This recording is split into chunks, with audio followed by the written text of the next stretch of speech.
हामीले निरन्तर रूपमा भन्यौं 2046 साल पछिका सबै उच्च पदस्थ नेता कर्मचारी उनका नातेदार र उनका निकटका मानिसहरूको सम्पत्ति छानबिन हुनुपर्छ र त्यो क्रममा सबभन्दा पहिले राप्रपाको अध्यक्ष मरायन्द्र लिङदेनबाट सुरु गरे पनि हुन्छ होला। यसरी नै जबरजस्त लाने हो भने यो देशको नेताहरूले भाग्नुपर्ने स्थिति आउन सक्छ भनेर त मैले झन्डै 3 वर्ष अगाडिदेखि भन्दै आएकै थिएँ। राष्ट्रपति होइन प्रधानमन्त्री चाहिँ प्रत्यक्ष निर्वाचित कार्यकारी हुनुपर्छ तर प्रत्यक्ष निर्वाचित प्रधानमन्त्री सँगसँगै अभिभावकीय संस्थाको रूपमा राजा रहनुपर्छ अनि मात्रै त्यो प्रत्यक्ष निर्वाचित कार्यकारी प्रधानमन्त्री पूर्ण हुन्छ। राजा रहेन राष्ट्रपति रह्यो र प्रत्यक्ष निर्वाचित प्रधानमन्त्री भयो भने त्यो प्रधानमन्त्री र राष्ट्रपति एउटै पार्टीका भए भने भोलि देशले अर्को तानाशाह बिहोर्नु पर्ने पनि हुन सक्छ। भोलि देश भू राजनीतिक चक्रव्यूहमा फस्ने खतरा पनि हुन्छ। गलत सन्धि सम्झौताहरू हुन सक्छ तर राष्ट्रपतिको ठाउँमा राजा रह्यो भने प्रधानमन्त्रीले निर्बन्ध रूपमा सरकार सञ्चालन गर्छन्। कुनै पनि प्रकारको सन्धि सम्झौताहरू गर्नु पर्यो भने लालमोहर लगाउनको लागि राजाकोमा लानुपर्छ।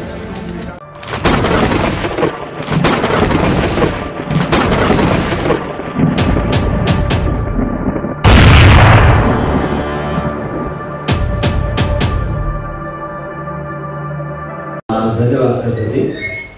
कार्यक्रमका सभापतिजी, मञ्चमा रहनुभएका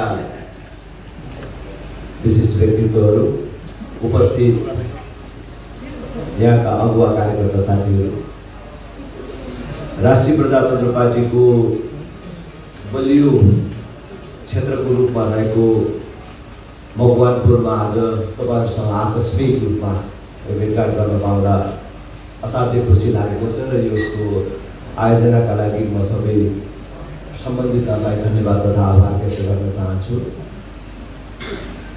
संयोगले यो बाटो काठमाडौँ फर्किनु पर्दा तपाईँहरूसँग यो भेट्ने संयोग मिल्यो। यो भेट एउटा विशेष समयमा भइराखेको छ कि देशमा एउटा ठुलो आन्दोलन अथवा अकल्पनीय यो तहकै विद्रोह हुन्छ भन्ने कल्पना गरिएको थिएन। हुन त राष्ट्रिय प्रजातन्त्र पार्टीले र त्यसको पार्टी अध्यक्षको हैसियतले मैले बारम्बार भनिराखेकै थिएँ देशको स्थिति ठिक छैन र एक दिन यसरी नै जबरजस्त लाने हो भने यो देशको नेताहरूले भाग्नुपर्ने स्थिति आउन सक्छ भनेर त मैले झन्डै 3 वर्ष अगाडिदेखि भन्दै आएकै थिएँ। तर नेताहरूले भाग्नु पर्ला, नेताहरूले क्षति बिहोर्नु पर्ला, तर देशले यस प्रकारको क्षति बिहोर्नु पर्ला जस्तो लागेको थियो। तर अकल्पनीय ढङ्गले हामीले हाम्रो भौतिक क्षति मात्र होइन राष्ट्रका महत्त्वपूर्ण चिजहरू गुमायौँ र एक प्रकारले यो राज्य नै असफल जस्तो हामीले चाहिँ महसुस गर्नु पर्यो। एकै दिनको केही घण्टाभित्रमै संसद, सिंहदरबार, सर्वोच्च अदालत, प्रधानमन्त्री निवास, राष्ट्रपति निवास सबै आन्दोलनकारीको नियन्त्रणमा गयो।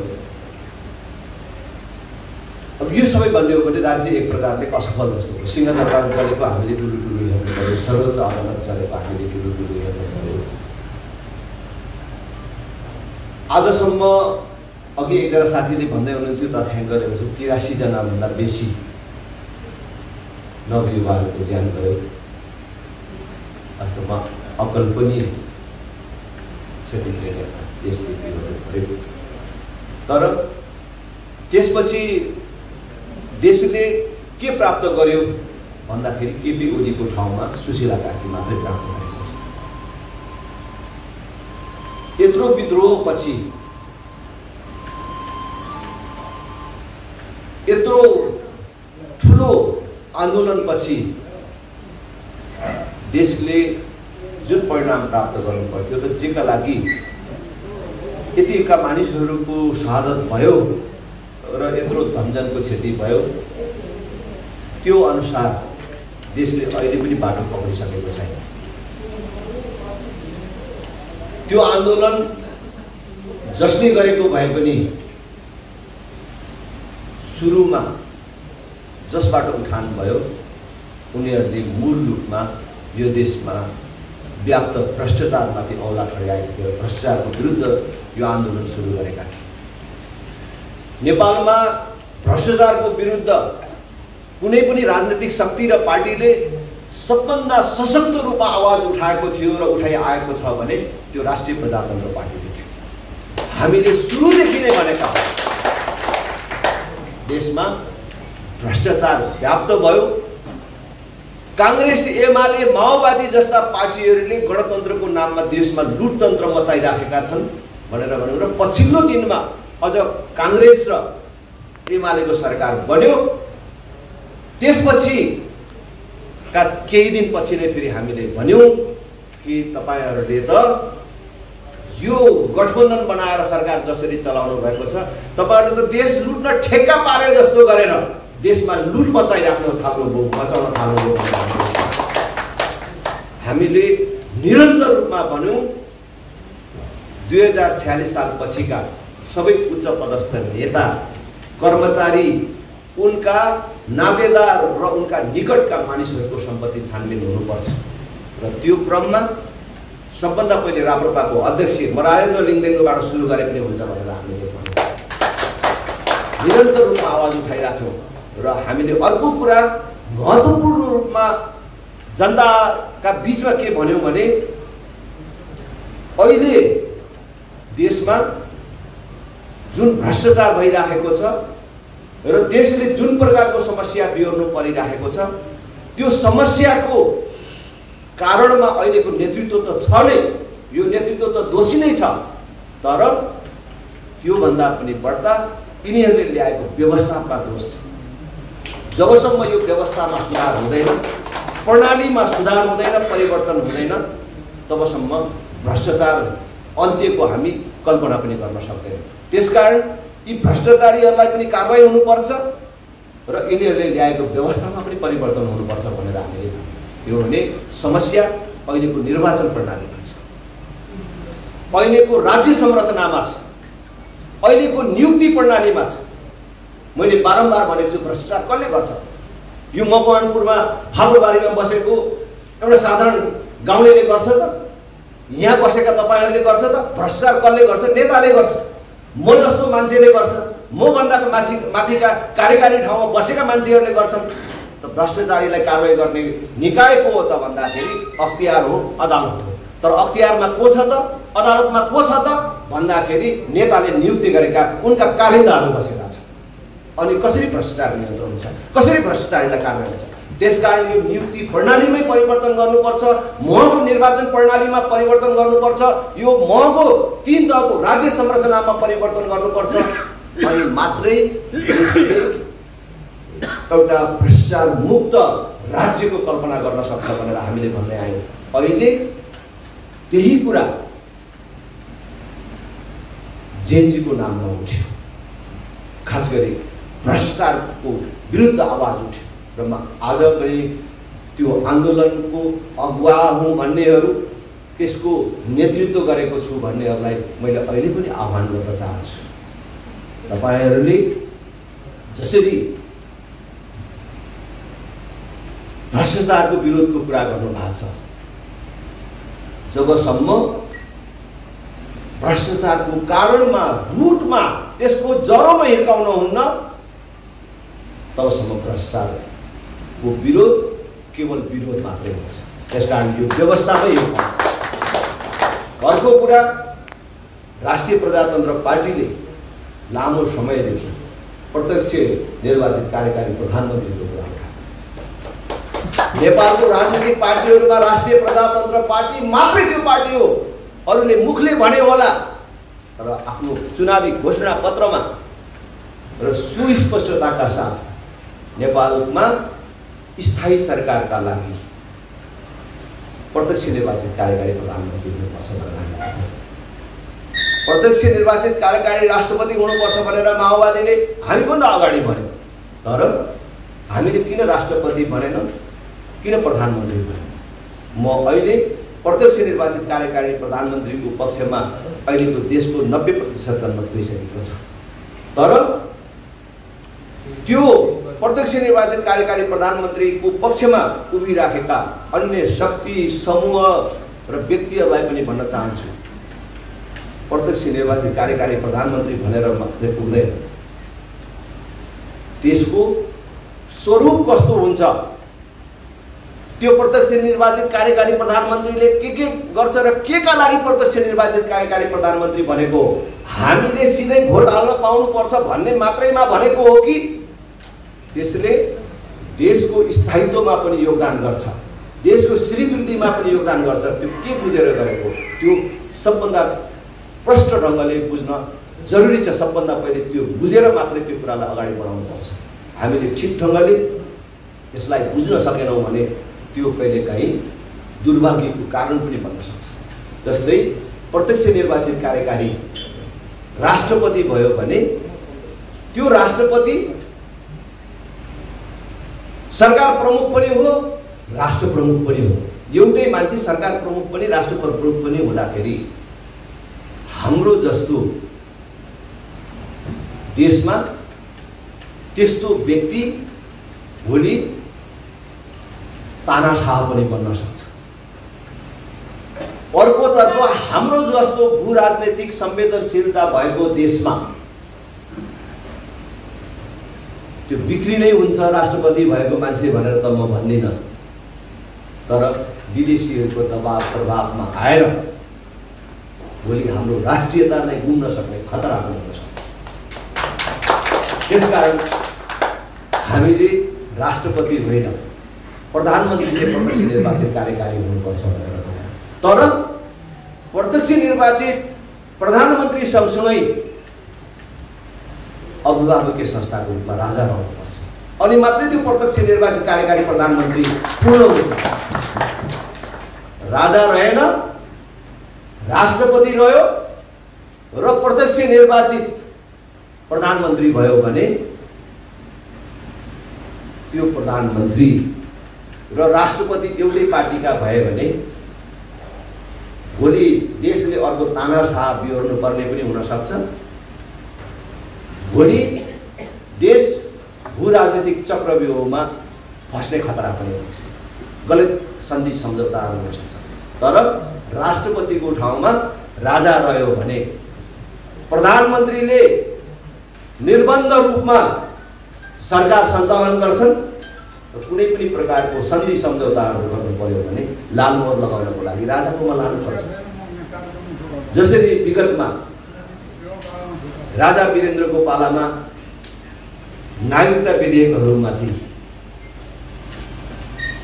राजाबाट पुनर्विचार गर्ने अथवा चाहिँ गलत निर्णय हुन नदिने कामहरू भयो, त्यस प्रकारको एउटा ठाउँ राज संस्थामा रहन्छ। र भोलि हामीले कुनै पनि प्रकारको गलत सन्धि सम्झौता हुन सक्ने खतराबाट मुक्त हुन्छौँ अथवा त्यसले मुक्ति प्राप्त गर्छ, त्यो खतराबाट अलग रहन्छ। राष्ट्र प्रमुख राजा रहने भएपछि, सेनाको परमाधिपति राजा रहने भएपछि यो निरङ्कुश हुने खतरा पनि रहेन। त्यसै गरेर हामीले सोची विचारी भनेका छौँ कि मानिसहरू के भन्छन्, विरोधीहरू, तिमीहरू घरिघरि राजाको कुरा गर्छौ, राजा फेरि शासन गर्न ओर्लिहाल्छन्, कहाँ संवैधानिक भएर बस्छन् भन्ने त्यो आशंका पनि रहँदैन। किनभने प्रत्यक्ष निर्वाचित कार्यकारी प्रधानमन्त्रीले देश चलाइराखेको अवस्थामा राजा आफै प्रत्यक्ष शासन गर्न आउने सम्भावना पनि रहन्छ। त्यसकारण नियन्त्रण र सन्तुलनको व्यवस्थासहित कि देशमा भोलि कुनै पनि प्रकारको दुर्घटना नहुने, कसैले नहार्ने, कसैले नजित्ने, सबैले जित्ने, देशले जित्ने एउटा नयाँ व्यवस्थाको परिकल्पनासहित हामीले प्रत्यक्ष निर्वाचित कार्यकारी प्रधानमन्त्रीको कुरा गर्यौँ। त्यसकारण अहिले देशले हामीले भनेकै सबै मुद्दा र बाटोमा हिँड्न खोजिराखेको छ। काङ्ग्रेस एमाले माओवादीका धेरै साथीहरूले जसले सत्ताको आडमा तलमाथि गरेका थिए, उनीहरूले आफूले गरेको गल्तीको कारण मुख देखाउने अवस्था छैन भने जो त्यसभित्र पनि इमानदार र राम्रा थिए, आफ्नो पार्टीले गल्ती गरेका कारण समाजमा मुख देखाउने अवस्था नबनेको बेला अहिले राष्ट्रिय प्रजातन्त्र पार्टीका कार्यकर्ताहरूले गौरवका साथ समाजमा आफ्ना कुराहरू राख्ने वातावरण बनेको बेला म तपाईहरु सबैलाई सक्रिय बनेर समाजमा सद्भाव बनाइराख्न, राष्ट्रिय प्रजातन्त्र पार्टीको एजेन्डाको पक्षमा अझै मजबुत ढङ्गले जनतालाई बुझाउने काममा लाग्न र हाम्रो नियमित अधिवेशनका कामहरू सम्पन्न गर्न तपाईहरु सबैलाई सक्रिय हुन म आग्रह गर्छु। अहिले मैले अघि भने यो 23 र 24 गतेको विद्रोहले दिनुपर्ने परिणाम अझै पूर्ण भएको छैन।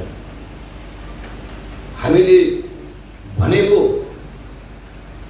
दिशामा मात्रै देश गएको छ, यसले पूर्णता प्राप्त गर्न बाँकी छ। त्यो जब सबै राजनीतिक शक्तिहरूको बीचमा एउटा राष्ट्रिय सहमति हुन्छ, जहाँ राजादेखि माओवादीसम्म अटाउने, मैले अघि भने जस्तो कसैले नार्ने, सबैले जित्ने, देशले जित्ने एउटा समझदारी बन्छ, अनि मात्रै देशले स्थायित्व प्राप्त गर्छ। मैले सबै राजनीतिक दलहरूलाई पनि आह्वान गर्दै आएको छु। अब सबैले आफ्ना गल्ती कमी कमजोरीहरू सच्याएर भविष्यमा गल्ती कमी कमजोरी नदोहोर्याउने गरी नयाँ सम्झौता गरेर देशलाई जोगाउनुको अर्को कुनै विकल्प छैन। हामीले लामो समयदेखि भनि आएका थियौँ, राज संस्थाको अभावमा देशको अरू कुरा त छोडिदिनुहोस्, मूल रूपमा हामीले हाम्रो पुर्खाबाट नासोको रूपमा प्राप्त गरेको यो राष्ट्रको अस्तित्व नै खतरामा जान्छ भनेर हामीले भनेका थियौँ। त्यो अहिले देखियो। कुन प्रकारको भू राजनीतिक संवेदनशीलताको बीच नेपाल रहेछ र नेपालमा विदेशीहरूको कुन प्रकारको चासो रहेछ भन्ने कुरा त अस्ति 2 दिनमा हामीले देख्न पायौँ। अब यो भन्दा धेरै खतरा यो देशले धान्न सक्दैन, यो भन्दा जोखिम देशले उठाउन सक्दैन।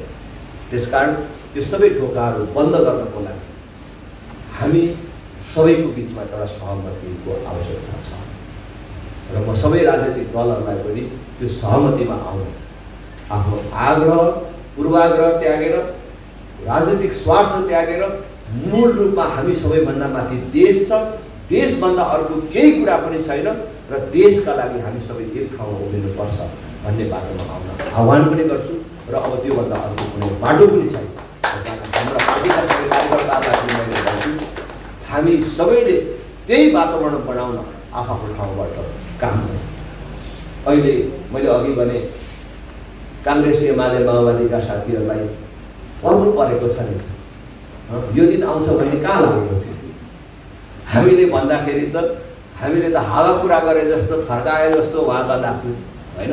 उहाँहरूले कस्तो हेपेर बोल्नुहुन्थ्यो, आइलाग्यो।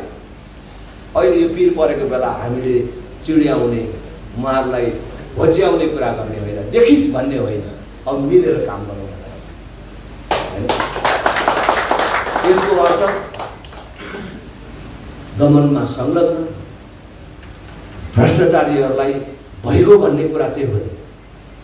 भ्रष्टाचारीहरू, दमनमा संलग्नहरू ढिलो चाँडो जहिले पनि दण्डित हुनुपर्छ र दण्डबाट कोहीले कसैले पनि मुक्त पाउनु, यो कुरामा रहन्छ। हामी सदैव भ्रष्टाचारको विरुद्ध सुशासनको पक्षमा रहन्छौँ, सुदृढ राष्ट्रियताको पक्षमा रहन्छौँ। हामीले हाम्रो देशको हितको कुरा गर्दाखेरि न भारतको विरोध गर्छौँ, न चीनको विरोध गर्छौँ, न अमेरिकाको विरोध गर्छौँ। हामीले हाम्रो देशको हितको कुरा गर्दाखेरि न उनीहरूको अहितको कुरा गर्छौँ। हामीले केवल र केवल हाम्रो देशको हितको कुरा गर्छौँ। हामीले हाम्रो देशको हितको कुरा गर्दाखेरि हाम्रो छिमेकीहरूको हाम्रो मित्र राष्ट्रहरूको पनि कुनै अहित हामी कल्पना पनि गर्दैन। तर हाम्रो देशलाई उनीहरूको खेल मैदान हामी बाँचुन्जेल गर्न दिँदैन, खेल मैदान बन्न दिँदैन। त्यही राष्ट्रिय प्रजातन्त्र पार्टीको मान्यता हो र त्यही उद्देश्यका साथ त्यही मान्यताका साथ राष्ट्रिय प्रजातन्त्र पार्टी अगाडि बढ्छ। अहिले यो कठिन परिस्थितिका बीच पनि, यो ध्वंस र यस प्रकारका विद्रोहका बीच पनि राष्ट्रिय प्रजातन्त्र पार्टीको भविष्य उज्जवल छ। राष्ट्रिय प्रजातन्त्र पार्टीले लिएको बाटो मात्रै सही बाटो हो भन्ने कुरा कमसेकम प्रमाणित गर्न पाएको छ। राष्ट्रिय प्रजातन्त्र पार्टी नै एउटा सुदृढ विचार सहितको पार्टी रहेछ भन्ने कुरा यो सङ्कटमा हामीले प्रमाणित गर्न पाएका छौँ। आज राष्ट्रिय प्रजातन्त्र पार्टी मात्रै हो जसको नेतृत्वको बारेमा, जसको राजनीतिक दर्शनको बारेमा कसैले प्रश्न उठाउन सकेको छैन। त्यति मात्र होइन, राष्ट्रिय प्रजातन्त्र पार्टीका 100% एजेन्डा सब मानिसलाई ठिक लागेको छ। कतिले आफ्नै एजेन्डा जस्तो भन्ने कोसिस गरेका छन्, कसैले थाहा नपाइकन यसै आफैले भनेको जस्तो गरेर, अरूले भनेको जस्तो गरेर हिँडेका छन्। राप्रपाको भन्न सकिराखेका छैनन्, तर राप्रपाको एजेन्डामै सबै हिँडिराखेका छन्। अब राप्रपाको एजेन्डा नै देशको निकास हो भनेर हिँडिराखेका छन्। कारणले हाम्रो सबै कार्यकर्ताले गौरव गर्नुपर्छ र उच्च मनोबलका साथ तपाईँहरू सबै आफ्नो काममा लाग्नुहोस्। चाँडै म जिल्ला अधिवेशन यहाँ होस् र जिल्ला अधिवेशनमा आउन पाऊँ भन्ने चाहनाका साथ तपाईँहरू सबैलाई अझ हाम्रो बागमती प्रदेश सचिवलाई भनिसकेको थिएँ, होइन म ननिस्कौँ होला, एकदमै लामो बाटो छ, धेरै गर्नु छ भनेर उहाँलाई त क्लोजै गरेको थिएँ।